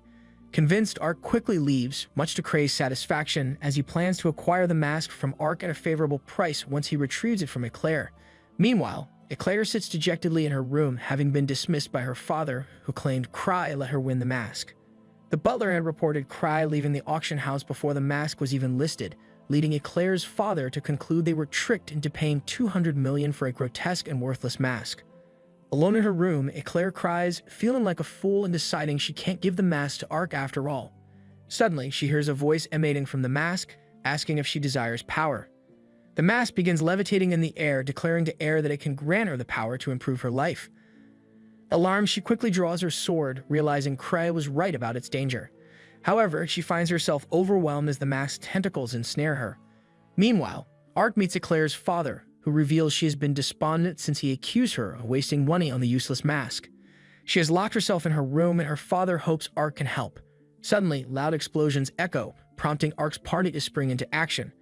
They discover a guard unconscious in the hallway just as Eclair arrives, dragging another guard. Under the mask's control, she vows to destroy anyone who belittles her. She hurls the guard against the wall, terrifying everyone. Ark, however, calmly approaches and kneels, asking what's happening. She explains she acquired the mask to make him the strongest, and he asks her to give it to him. Eclair almost complies, but spotting his sword, she becomes enraged. Arc remembers Cray's warning to come unarmed and realizes his mistake has worsened the situation. With no other choice, he prepares to subdue Eclair, instructing his party to avoid harming her and focus on removing the mask. Arc and his group return to the clan's headquarters after resolving the mask issue, where Cry promptly bows to apologize for the trouble he caused. Noticing their worn-out appearance, he assumes Eclair may have thrown a tantrum. Arc marvels at how accurately Cray seems to have anticipated the entire situation.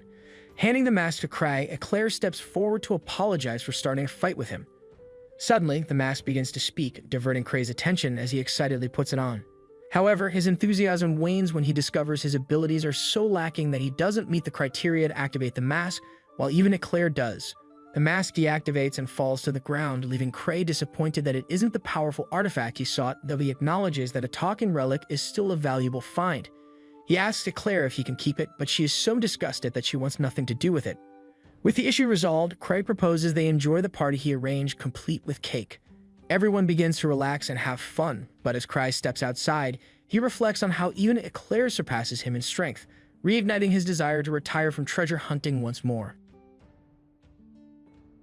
This is the end of the series. If you like this video, please hit that like and subscribe button and turn on that notification bell so you don't miss any new videos.